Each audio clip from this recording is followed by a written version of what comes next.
ह्या संपूर्ण भागाचा विकास व्हावा यासाठी आपण जीवाचं रान करतो.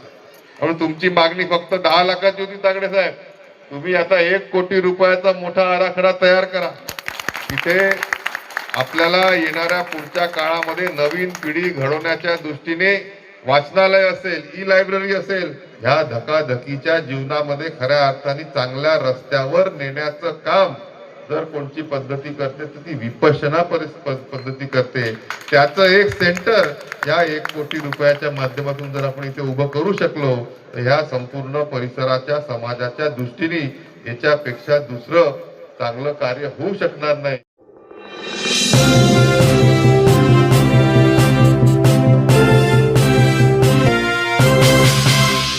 ईटी न्यूज नेटवर्क हर पल आपके साथ बने रहिए आखिरी तक. ते ह्या सर्वांवर एक कंट्रोल, निर्बंध, आळा घालण्याचं काम नक्कीच महामानव डॉक्टर बाबासाहेबांनी, आंबेडकरांनी जी अभिप्रेत असले संविधान लिहिलं त्याच्या माध्यमातून शक्य आहे. आणि म्हणून विकासाकडे आपण जातो. आणि विकसनशील लोकांना, विकसनशील सरकारला त्या निमित्ताने आपण नक्कीच साथ देण्याचं काम केलं. आणि मी तर सांगेल की आमच्या वडिलांपासून 1965 हे विहार आहे. सातत्याने त्या निमित्ताने कोणत्या ना कोणत्या कारणाने आमचं इथे येणं झालं. आणि म्हणून 2009 असेल की 2024 असेल, भानेगाव, चिचोली, खापरखेडा, वलनी परिसरांनी सातत्याने मोठा आशीर्वाद माझ्यासारख्या लहानशा कार्यकर्त्याला नक्कीच दिलेला. आणि म्हणून ह्या संपूर्ण भागाचा विकास व्हावा यासाठी आपण जीवाचं रान करतो. मी सांगू इच्छितो की 1965 पासूनच असलेलं आपलं हे बौद्ध विहार आणि तिथे अतिशय तुम्ही स्वतःच्या पैशाने देणगीच्या रूपामध्ये ह्या देशातला पहिला पुतळा महामानव डॉक्टर बाबासाहेब आंबेडकरांचा रमाई सोबत जर कुठं असेल तर ते आपल्या ह्या बौद्ध विहार. एवढी प्रशस्त जागा त्या निमित्ताने तुमची आहे. प्रचाराच्या वेळेस 2-2 नाही 3-3 वेळा त्या निमित्ताने इथे येऊन गेलो. आणि म्हणून निवडून आल्यानंतर सर्वात पहिले जर कोणतं काम आपण केलं असेल तर हा कागद आहे. तीर्थक्षेत्र विकास योजनेअंतर्गत आता आपला हा विहार, आता आपला हा परिसर आता विकसित करू शकतो. वाचनालय असेल, ई लायब्ररी असेल, आपण नक्कीच त्याच्यामध्ये चोर पगार सरांची मदत घेऊ, मार्गदर्शन घेऊ. एवढंच नव्हे तर माझ्यासारख्या व्यक्तींनी 10 दिवस जाऊन विपश्यनेचा कोर्स केला. आणि त्या माध्यमातून एक आत्मिक शांती कशी काय साधता येऊ शकेल, ह्या धकाधकीच्या जीवनामध्ये खऱ्या अर्थाने चांगल्या रस्त्यावर नेण्याचं काम जर कोणती पद्धती करते तर ती विपश्यना पद्धती करते. त्याचं एक सेंटर या 1 कोटी रुपयाच्या माध्यमातून जर आपण इथे उभं करू शकलो तर ह्या संपूर्ण परिसराच्या समाजाच्या दृष्टीने याच्यापेक्षा दुसरं चांगलं कार्य होऊ शकणार नाही. त्या अनुषंगाने देखील आपण प्रयत्न करावे. एवढी प्रशस्त मोठी जागा आहे, एक चांगला मास्टर प्लॅन करा.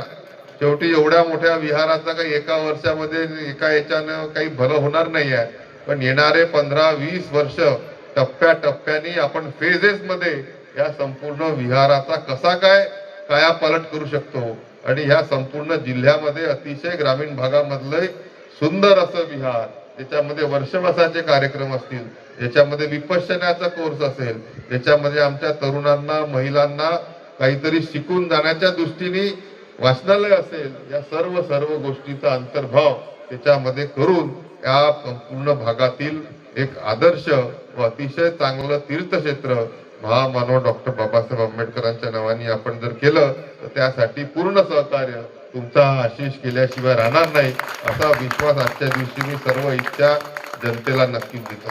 जास्ती वेळ मी आपला घेणार नाही. ईटी न्यूज नेटवर्क हर पल आपके साथ बने रहिए आखिरी तक. लोकशाही यालाच म्हटलं आहे. लोकांनी आपल्या मनाप्रमाणे त्यांना जे अधिकार दिले आहेत त्याप्रमाणे वागावं हे संविधानामध्ये नमूद केलेलं आहे. जास्त वेळ न घेता मी माझे 2 शब्द इथंच संपवतो. सर्वांना पुनश्च संविधान दिनाच्या हार्दिक शुभेच्छा. जय भीम, जय भारत, जय संविधान. जास्तीत जास्त काम ई लायब्ररी, मुलांना UPSC MPSC तसेच बऱ्याच ठिकाणी विहारांचं काही काम असेल त्यासाठीच मी कार्य करतो. कोणत्या ठिकाणी भाषण वगैरे देत नाही. मी पेशाना CA आहे, पण माझं काम कोणत्याही क्षेत्रात जर असेल जर इथं कोणत्या मुलांना जर माझं काही सौभाग्य असेल, काही आर्थिक किंवा कोणतेही तुम्हाला मागणी केलेली आहे 30 लाख रुपयाची आपण महत्तम आम्हाला जे आहे ती घोषणा जी आहे देऊ देखील केलेली आहे. तसं पत्र देखील साहेबांनी दिलेलं आहे. जोरदार टाळ्या होऊ द्या. 30 लाख रुपयाचा पहिला फंड जे आहे तीर्थक्षेत्राच्या दर्जाच्या अंतर्गत साहेबांनी जे आहे आपल्याला पत्र दिलेलं आहे आणि तो लवकरच मिळणार आहे. आणि हा जे आहे सर्वात अगोदर आम्ही त्याच्यासाठी मी चोरपगार साहेबांना बोलवलं. खाली सर्वात अगोदर आम्ही लायब्ररी बनवणार आहोत आणि नंतर जे आहे की साहेबांनी म्हटलं की जे प्रसन्न चित्त जे आहे आपल्याला इथं करून घ्यायचे आहे, दुसऱ्या स्टेजमध्ये आपण साहेब जे आहे की विपाशना सेंटर घेऊ आणि निष्ठेचे जे आहे की लहान मोठ्या समस्या देखील आहे गावातल्या. बाजूला जे आहे की एक आम रस्ता मोकळा करायचा आहे, त्याच्याविषयी देखील आपण संज्ञान घ्यावं. कॉलनी गेटमधून एक रस्ता मोकळा करायचा आहे आणि आपल्या प्रति जे आहे की आम्ही खूप खूप आभार मानतो. समाजवादी, धर्मनिरपेक्ष, लोकशाही गणराज्य घडवण्याचा व त्याचा सर्व नागरिकास सामाजिक, आर्थिक व राजनीतिक न्याय, विचार, अभिव्यक्ती, विश्वास, श्रद्धा व उपासना यांचे स्वातंत्र्य, दर्जाची व संधीची समानता निश्चितपणे प्राप्त करून देण्याचा आणि त्या सर्वांमध्ये व्यक्तीची प्रतिष्ठा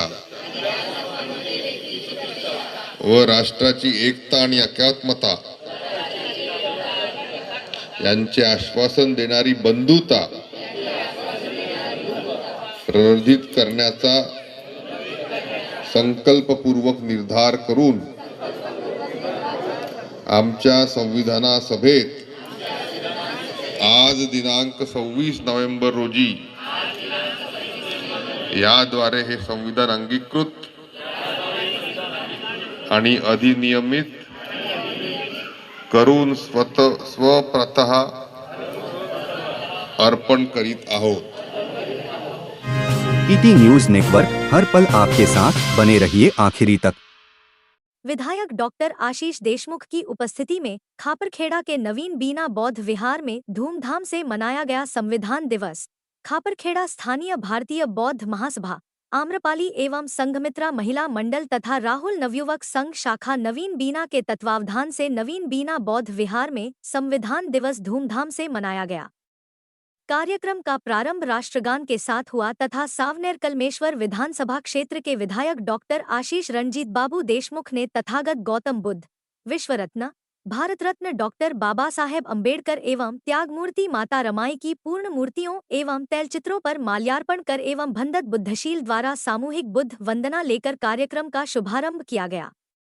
कार्यक्रम के उद्घाटक सत्कार मूर्ति एवं मुख्य अतिथि डॉक्टर आशीष देशमुख ने संविधान की उद्देशिका का सामूहिक वाचन करने के पश्चात उपस्थित जनसमूह को संबोधित करते हुए कहा कि नवीन बीना बौद्ध विहार को तीर्थ स्थल का दर्जा प्रदान किया गया है तथा इसे आर्थिक वर्ष 2025 से 26 में जिला नियोजन समिति के अंतर्गत 30 लाख रुपए प्रदान करने की प्रक्रिया प्रारंभ कर दी गई है. उन्होंने ऐलान किया कि इस तीर्थ स्थल पर जल्द ही एक ग्रंथालय और ध्यान साधना केंद्र बनाने नियोजन किया जाएगा और इसके लिए 1 करोड़ रुपए की राशि दी जाएंगी. इस मौके पर उन्होंने सभी को संविधान के मार्ग पर चलने का आह्वान किया. कार्यक्रम के मार्गदर्शक भदंत बुद्धशील ने भारतीय संविधान के इतिहास और डॉक्टर बाबा साहेब अम्बेडकर की भूमिका के बारे में जानकारी दी. कार्यक्रम के विशेष अतिथि दीक्षा भूमि जन जागृति और ई लाइब्रेरी अभियान के सदस्य शरद चौरपगार ने संविधान की प्रतियां वितरित करते हुए कहा कि हर गांव में ई लाइब्रेरी बनाना आज की आवश्यकता है. भारतीय बौद्ध महासभा शाखा नवीन बीना और कार्यक्रम अध्यक्ष डॉक्टर जितेंद्र सावजी तागड़े ने आशा व्यक्त करते हुए कहा कि नया बीना बौद्ध विहार, जिसे तीर्थ स्थल का दर्जा मिला है, में नियोजित ग्रंथालय और ध्यान साधना केंद्र के माध्यम से मानवीय बुद्धि का विकास होगा और सभ्य और सुजान नागरिकों का निर्माण होगा जो संवैधानिक रास्ते पर चलेंगे. उन्होंने इस तीर्थ स्थल के सर्वांगीण विकास के काम के लिए जल्द से जल्द फंड देने की अपील की. ईटी न्यूज नेटवर्क हर पल आपके साथ बने रहिए आखिरी तक. इस अवसर पर शालिनी चवरे, सरपंच भानेगांव, कृष्ण जी वासनिक, कांता बागड़े, कुसुम गौरकर, प्रभा तागड़े, अर्चना गौरकर, श्यामराव सरोदे, अमोल कलम्बे, विपिन नाइक, विलास महल्ले, मधुकर गौरकर, सुनंदा लांजेवार, सोनू गणवीर धम्मपिट पर मौजूद थे। कार्यक्रम का समापन धम्मदीप वासनिक के नेतृत्व वाले दीप म्यूजिकल ग्रुप द्वारा प्रस्तुत किए गए बुद्धभीम गीतों के प्रोग्राम से हुआ।